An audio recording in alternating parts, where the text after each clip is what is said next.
Okay, let's start without wasting time.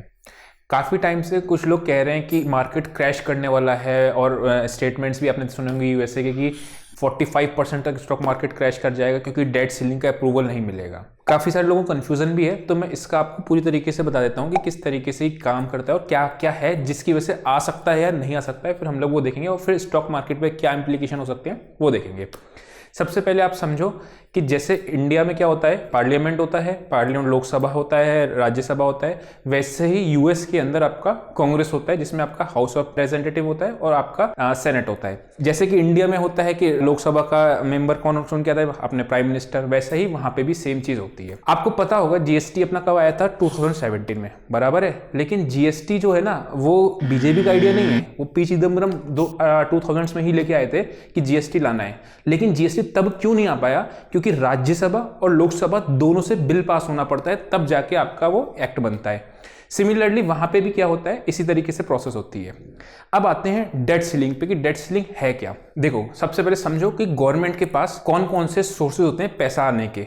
इधर से पैसा आता है और इधर से वो पैसा लगाते हैं, जैसे इंफ्रास्ट्रक्चर पे पैसा खर्च करते हैं, हेल्थ केयर पे खर्च करते हैं, वगैरह वगैरह। ये अभी मुद्दा नहीं है, मुद्दा है कि पैसा आता कहाँ से है। एक तो आपका डायरेक्ट टैक्सेस से आता है, जो आपकी इनकम टैक्स वगैरह देते हो, जीएसटी यानी कि इनडायरेक्ट टैक्सेस से आता है, पेनल्टीज फीस से आता है, और एक हिस्सा आता है आपका बोरोइंग से। कायदे में दो ही होते हैं, एक बोरोइंग और एक आपका टैक्सेस, ठीक है। इन्हीं दोनों से आपका मेजर आता है। तो जो बोरोइंग होती है, जो जैसे कि बॉन्ड इश्यूज वगैरह करते हैं, यहां पे होता क्या है कि यूएस के अंदर एक सीलिंग लगी हुई है, $31.4 ट्रिलियन। $31.4 ट्रिलियन से ऊपर अगर आपको डेट बढ़ाना है, यानी बोरोइंग सरकार को लेनी है पैसा खर्च करने के लिए, तो उनको दोनों तरफ से अप्रूवल लेना पड़ेगा, हाउस ऑफ रिप्रेजेंटेटिव से भी और आपका कांग्रेस से और आपका सेनेट से भी। बट एक जगह कहां बैठे हुए हैं, एक जगह बैठे हुए रिपब्लिकन्स, जो आपके मैकार्थी वगैरह हैं। बट एक जगह बैठे हुए रिपब्लिकन्स जो कह रहे हैं कि नहीं, आप ये डेट सीलिंग नहीं बढ़ा सकते जब तक कि आप ये एश्योरेंस ना दो कि स्पेंडिंग कट करोगे। यानी क्या था, गवर्नमेंट का पैसा आया, यहां खर्चा किया, तो कह रहे अपने खर्चे रोको।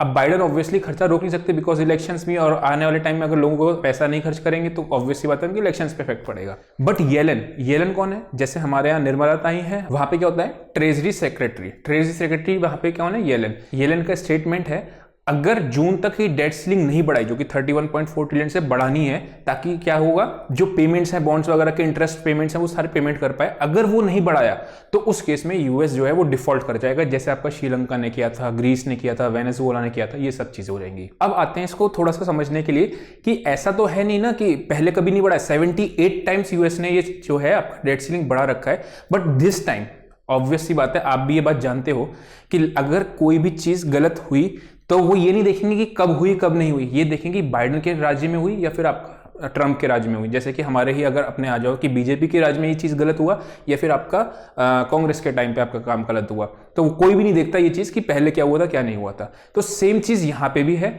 वो अपना पॉलिटिकल एजेंडा ला रहे हैं कि नहीं हम उसको पास नहीं होने देंगे। अब मार्केट के ऊपर आते हैं कि मार्केट को ये पता है कि ऐसा एज्यूम कर रही मार्केट, वरना अभी तक तो क्रैश कर जाती मार्केट। अगर वो डिफॉल्ट करना होगा यूएसए को तो फॉर श्योर 100% मार्केट क्रैश करेगी और 30% 40% कितना भी क्रैश कर सकती है, जैसे 2008 में आपका क्राइसिस देखा था वैसा करके। लेकिन अभी क्या है, मार्केट को ये पता है कि डेट सीलिंग तो रेज करेंगे, नहीं तो फिर आप ऑब्वियसली फाइनेंशियल सिस्टम आपका कोलैप्स कर जाएगा। क्यों करेगा, क्योंकि आप इंटरेस्ट पेमेंट्स वगैरह ही नहीं कर पाओगे, क्योंकि पैसा ही नहीं है। पैसे के दो सोर्सेज हैं, टैक्सेस और बोरोइंग। तो जब टैक्सेस ऑलरेडी बहुत ज्यादा हैं और टैक्सेस और बढ़ा नहीं सकते, पैसा खर्च कर दिया है, तो बोरोइंग से एक उनके पास रास्ता था। अब आपको ये बात भी समझनी चाहिए कि कभी भी कोई भी कंट्री अगर डिफॉल्ट करिए, खासकर यूएस, और कोई भी कंट्री डिफॉल्ट करे चलेगा, लेकिन यूएस जो कि आपका मान के चलो कि मदर ऑफ ऑल मार्केट्स है, वो अगर डिफॉल्ट कर जाती है तो क्रेडिबिलिटी है उसकी, एक तो रेटिंग घटेगी, ठीक है। दूसरा क्या होगा, जो कोलेटरल रिपल इफेक्ट, जो कोलेटरल में जो बॉन्ड्स ये लोग देते हैं, यूएस वाले आपके गवर्नमेंट इशू करती है, वो बॉन्ड कोलेटरल में भी दी जाते हैं, मतलब इसके बदले में पैसा उठाए, वही सेम चीज वो डिफॉल्ट करना चालू होगी तो वो पूरी एक साइकिल शुरू हो जाएगी और ऑब्वियस सी बात है आपको नेगेटिव इंपैक्ट पड़ेगा। आईटी कंपनीज के शेयर्स अभी भागे थे, लेकिन आपने देखा होगा आईटी कंपनीज इंडियन की परफॉर्म नहीं कर रही थी, उसका यही रीजन था।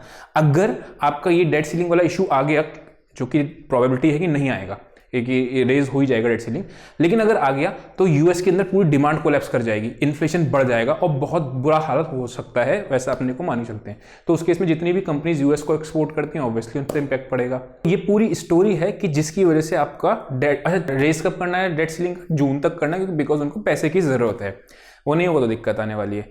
तो कहने का मतलब ये कि ऐसा पूरी सब लोग यही मान रहे हैं कि 99.9% चांसेस हैं कि सीलिंग जो है, डेट सीलिंग जो है आपकी बढ़ेगी, यानी कि आपका 31 से इंक्रीज होगा। लेकिन अगर नहीं हुआ तो इन दैट केस फिर आपका कोलैप्स का होने वाला है, फिर बहुत ज़्यादा नेगेटिव सेंटीमेंट होगा, ये सब चीज़ें होने वाली हैं। तो अभी आप देख रहे हो कि मीटिंग चल भी रही है और कोई रिजल्ट नहीं निकल रहा है।